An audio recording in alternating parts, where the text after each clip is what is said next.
Good morning, students. I am Mujib Khan, Assistant Professor, Government First Grade College, Kanakpura. So today we are going to discuss Bangalore University 6th semester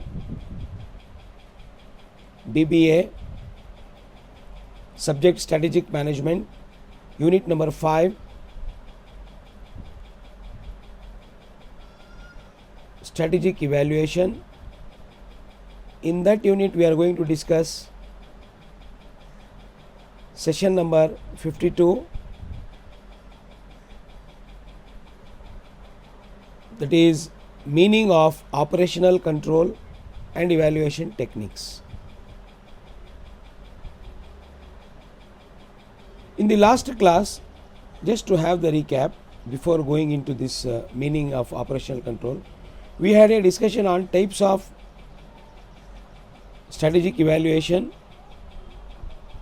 We had discussed how many types of strategic control are there. Now we are going to discuss operational control, meaning of operational control. Let us discuss this. See, you can see here the meaning of operational control on the screen.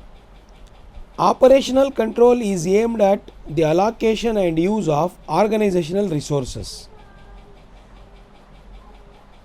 Evaluation techniques for operational control therefore are based on organizational appraisal rather than environmental monitoring, as is the case with strategic control.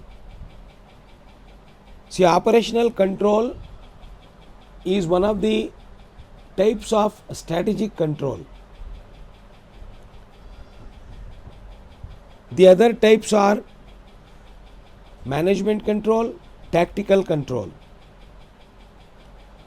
Of all these controls, operational control play a very important role at the operational level in an organization. Since the name itself is self-explanatory, operational control. What is its main aim? Its main aim is to allocate and use the organizational resources required at the operational levels. See, what could be the examples for this in an organization? Because these days there is a high regard for environment. People are becoming aware about environment, the various pollutions spoiling the environment and earth crust. People are aware about all these things.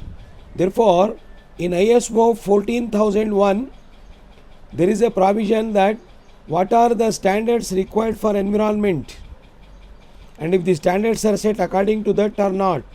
If not, what is the punishment? In ISO 14001, it is clearly stated.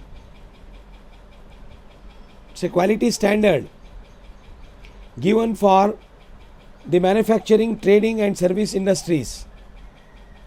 Different industries may have different types of operational control, but for a manufacturing unit I will give some examples where operational control is exactly required. See, it is required at the time of procurement of materials. It is required at the time of converting these material into finished goods, that is at the time of manufacturing or at the time of production it is required.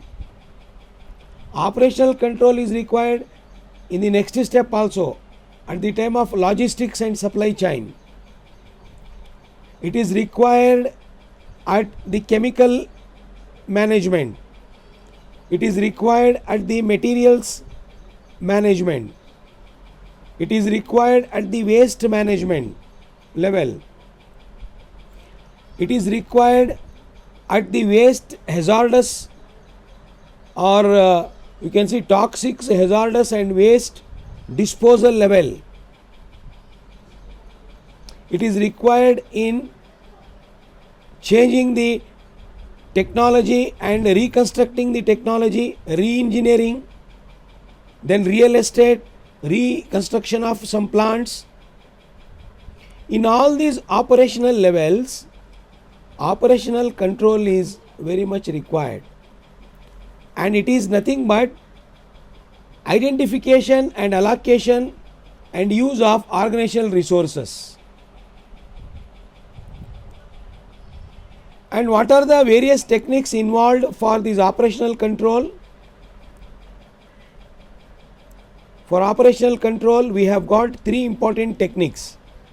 First one is evaluation techniques. The first evaluation technique is internal analysis. Second one is comparative analysis.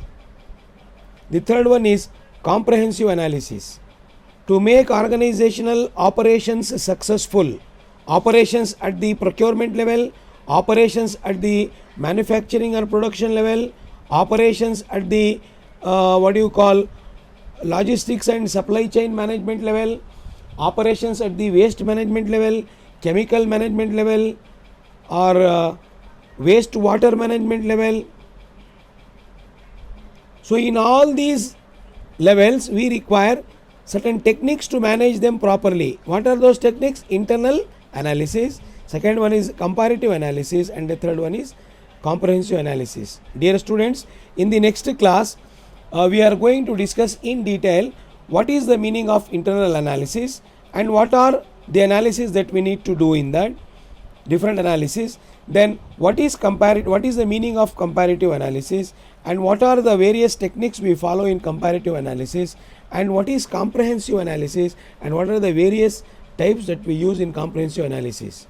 So in this session we have discussed that operational control is nothing but a control technique used at the operational level, functional level, at the middle level where operations is carried out, at the plant level, at the factory level where the operations are carried out, where the resources are converted into finished goods. What are the various operations associated with that?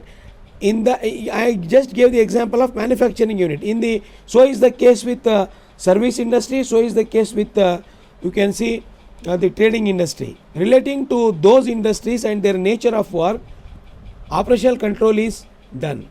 So it is a type of control system which makes use of allocation, reallocation and use of resources for proper organizational control of various functions which are performed at the operational level. So dear students, in the next class we will discuss in detail about all these things. So at the end of this session I have given you some of the study material. Please try to collect the study material online and offline. See to it that you collect more information and gather more information and study more, learn more, incorporate the same information in your study material, and try to solve the multiple choice questions given at the end of the session. If you do not understand them, feel free to call me, and at this critical situation, take care yourself, stay home, stay safe. Thanks for watching the video. We will meet again in the next class. Thank you very much.